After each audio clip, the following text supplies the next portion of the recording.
जब अमरनाथ की गुफा में रात को सीसीटीवी कैमरे लगाए गए, उसके बाद जो हुआ देखकर आपका दिल दहल जाएगा। अमरनाथ की गुफाएं ऐसी रहस्यमयी जगह है कि आज तक वैज्ञानिक भी इस बात का पता नहीं लगा पाए हैं कि अमरनाथ गुफा में बना बर्फ का शिवलिंग आखिर कैसे संभव है। हर साल अमरनाथ मंदिर केवल 2 महीने के लिए ही खुलता है और बाकी पूरे साल बंद रहता है। अमरनाथ से जुड़े कई ऐसे रहस्य हैं जिसके बारे में आज तक किसी को मालूम नहीं पड़ा है, लेकिन इस बात से नकारा भी नहीं जा सकता है। कोई शक्ति तो है जो इस संसार को चला रही है। जहां स्वयं महादेव का वास हो, वहां चमत्कार होना तो स्वाभाविक है। आज की घटना कुछ ऐसी ही रहस्यमय चीजों से जुड़ी हुई है जिसे सुनकर आप भी चौंक जाएंगे। लेकिन उससे पहले यदि आप भी बाबा अमरनाथ के सच्चे भक्त हैं तो कमेंट बॉक्स में हर हर महादेव जरूर लिखें। सिर्फ 2 महीने के लिए अमरनाथ का मंदिर खुलता है और बाकी के 10 महीने बंद रहता है। इसका रहस्य आज तक कोई नहीं जान पाया है कि आखिर अमरनाथ में शिवलिंग बर्फ से कैसे बना है। यह तो स्वयं महादेव ही जानते हैं। महादेव की लीला है कि हमें अमरनाथ के बर्फ के बने शिवलिंग के दर्शन हो पाते हैं। अमरनाथ मंदिर का द्वार आखिरी 10 महीने के लिए क्यों बंद रहता है और बंद रहने पर भीतर के दृश्य कैसे होते हैं, इन सभी की जानकारी लेने के लिए एक बार एक व्यक्ति बड़ी चतुराई के साथ अमरनाथ की गुफा में सीसीटीवी कैमरा लगा देता है। उस व्यक्ति का नाम महेश था और वह जम्मू का मूल निवासी था। उसने चोरी से अमरनाथ गुफा में सीसीटीवी कैमरा तो लगा दिया था, लेकिन उसे डर भी था कि कहीं किसी ने देख लिया तो बहुत बड़ी आफत आ जाएगी। मंदिर बंद होने में अभी 3-4 दिन बाकी थे।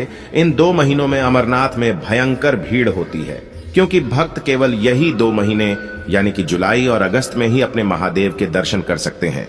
देखते ही देखते मंदिर का द्वार बंद होने का समय आ गया। मंदिर के पास कई साधु ध्यान में लिप्त होकर साधना करते रहते हैं।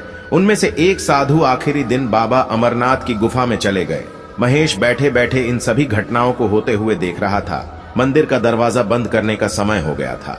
सभी श्रद्धालु दर्शन करके वापस लौट रहे थे, लेकिन जो साधु बाबा अमरनाथ के मंदिर में गए थे वह नहीं लौटे और मंदिर का द्वार बंद हो गया। पहले तो महेश ने सोचा कि जाकर मंदिर के पुजारी से यह बात कहे, लेकिन फिर वह यह सोचकर चुप रह गया कि उसके द्वारा सीसीटीवी कैमरा लगाने की बात किसी को पता चल गई तो उसके साथ अनर्थ हो सकता है। इसलिए महेश चुपचाप अमरनाथ गुफा के अंदर होने वाले सभी गतिविधियों पर नजर रख रहा था। मंदिर के द्वारा बंद होने के करीबन 6 दिन बाद महेश ने साधु को दोबारा देखा। साधु महादेव की शिवलिंग के ठीक पास में बैठे ध्यान कर रहे थे। करीबन 1 हफ्ते के बाद महेश ने गौर किया कि वह साधु जो कि ध्यान में लिप्त थे, उनका शरीर धीरे धीरे कम होते जा रहा है। महेश ने सोचा कि कुछ नहीं खाने पीने के कारण साधु कमजोर होते जा रहा है, इसलिए शायद उसका शरीर कम नजर आ रहा है। कई महीनों तक यही दृश्य नजर आया और फिर करीबन 3 महीने के बाद महेश ने गौर किया कि ध्यान में बैठे साधु बाबा के पैर गायब हो चुके हैं और उन्हें देखकर लग रहा था कि वह हवा में बैठे हुए हैं। महेश इस दृश्य को देखकर चौंक गया। उसके समझ के बाहर था कि यह कैसे संभव है कि एक साधु जो कि ध्यान में लिप्त है, उनका पैर कैसे गायब हो गया है। वह अत्यंत परेशान होने लगा और फिर करीबन 6 महीने के बाद उसने देखा कि साधु के हाथ भी गायब हो गए। इस दृश्य को देखकर महेश इतना परेशान हो गया कि वह बीमार रहने लगा। देखते ही देखते 1 साल पूरे होने वाला था और अब 10 दिनों में फिर एक बार अमरनाथ का मंदिर खुलने वाला था। तब उस वक्त महेश ने गौर किया, जो साधु पिछले 1 साल से ध्यान में बैठे हुए थे वह धीरे धीरे कर गायब हो गए हैं। हैरान परेशान होकर महेश मंदिर के पुजारी के पास गया और उन्हें सभी बातों के बारे में सच सच बताया।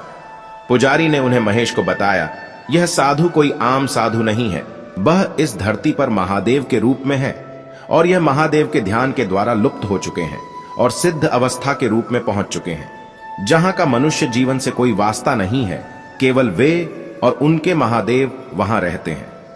यह बात सुनकर महेश मंत्रमुग्ध हो गया कि उसे साक्षात महादेव के दर्शन हुए हैं।